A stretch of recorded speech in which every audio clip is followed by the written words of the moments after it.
പാവമായതുകൊണ്ടല്ല നിങ്ങളിരുന്ന് കരയേണ്ടി വന്നത്, പാവയായതുകൊണ്ടാണ്.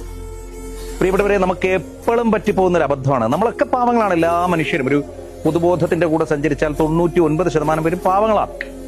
ഈ പാവങ്ങൾക്ക് എല്ലാവർക്കും കിട്ടാത്ത പണി എന്തുകൊണ്ട് നിങ്ങളെ മാത്രം തിരക്കി വന്നു എന്ന് വെച്ചാൽ വളരെ സിമ്പിളാണ്. നിങ്ങൾ പാവമായി, ഒപ്പം നിങ്ങളൊരു പാവയുമായി, ആരുടെയോ കയ്യിലെ കളിപ്പാവം.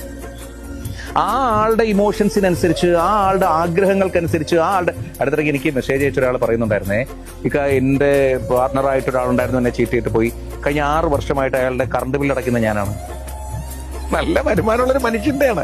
കറണ്ട് ബില്ല് അടച്ചുകൊണ്ടിരുന്ന ഞാനാണ്. പുള്ളിയുടെ വീട്ടിലെ കാര്യങ്ങൾക്ക് പലപ്പോഴും സാമ്പത്തികമായി ഞാൻ സഹായിച്ചത്. പ്രിയപ്പെട്ടവരെ, നിങ്ങൾ ആരുടെയും പാവകളാകാതിരിക്കും. 2 മനുഷ്യർ ഒരുമിച്ച് ജീവിക്കുമ്പോൾ, ഞാനുണ്ടല്ലോ, എനിക്ക് നാളിതുവരെ തോന്നിയിട്ടുള്ളൊരു വലിയ സംഗതിയാണ്, നമ്മളൊരാളുമായിട്ട് സൗഹൃദമാവട്ടെ, അല്ലെ പ്രണയമാവട്ടെ, ദാമ്പത്യമാവട്ടെ, ഈ പൈസ കണക്ക് അതിനകത്ത് അധികം വരില്ല. സാമ്പത്തിക പ്രാരാബ്ധം എല്ലാവർക്കും ഉണ്ടല്ലോ. അപ്പൊ നിങ്ങളൊരാളെ സഹായിക്കാൻ നിന്ന് കഴിഞ്ഞാൽ നിങ്ങൾക്കുണ്ടല്ലോ സാമ്പത്തിക പ്രാരാബ്ധം. നിങ്ങൾക്ക് സാമ്പത്തികമായ പ്രശ്നങ്ങൾ വരുമ്പോൾ തിരിച്ച് സഹായം കിട്ടുന്നുണ്ടോ? കിട്ടുന്നുണ്ടെങ്കിൽ കൊടുക്കൽ വാങ്ങലൊക്കെ ഉണ്ടോ? ഓക്കെയാണ്. ഇതല്ല എങ്കിൽ നിങ്ങളിങ്ങനെ കൊടുത്തുകൊണ്ടേയിരിക്കില്ലേ? ഇമോഷൻസിന്റെ കാര്യത്തിലും അത് തന്നെ. 2 പേർക്കിടയിൽ ഒരാൾ ഭയങ്കര പാവമായിരിക്കും, മറ്റേയാള് പാവയാക്കും.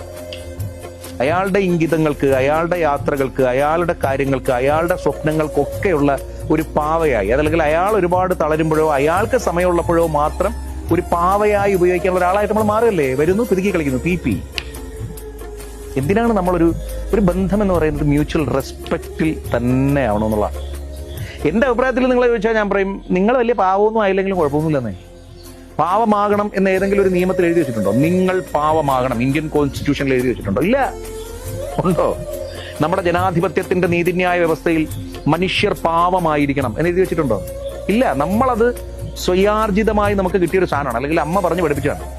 അല്ലെങ്കിൽ അയ്യോ അവര് പാവമാണ് എന്ന് പറയുമ്പോൾ, കുട്ടിക്കാലത്ത് നമ്മുടെ അല്ലെ അവളൊരു പാവമാണെന്ന് പറയുമ്പോൾ നമ്മൾ അറിയാണ്ട് നമ്മുടെ ഉള്ളിൽ കയറിപ്പോയി പാവമാകലാണ് നല്ലതെന്ന്. അങ്ങനല്ല.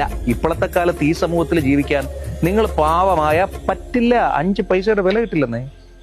പാവയാക്കി കളയും. പാവങ്ങളെയൊക്കെയും പാവയാക്കി കളയുന്ന ഒരു സാമൂഹിക വ്യവസ്ഥിതിയിലാണ് നമ്മളുള്ളത്. പോകുന്നില്ലേ? വോട്ട് ചെയ്യുന്നില്ലേ? പാവയല്ലേ? പാവങ്ങളായതുകൊണ്ടല്ലേ. അതിനുശേഷം നമുക്ക് ഏതെങ്കിലും തരത്തിലുള്ള ഗുണമുണ്ടോ? ഇല്ല. കാര്യം എന്താ? പാവമാണ്, പാവകളാണ്. ശരിയല്ലേ? വ്യക്തിബന്ധത്തിലും അത് തന്നെയാണ്. നമ്മളൊരാളെ ആത്മാർത്ഥമായിട്ട് അങ്ങ് എടുക്കും. നമ്മൾ പാവമാണ്, അതേസമയം നമ്മളെ പാവയാക്കുകയാണ്. പ്രിയപ്പെട്ടവരെ, പാവമാകാം, പക്ഷേ പാവയാകരുത്. വരക്കട്ടെ പ്രകാശം.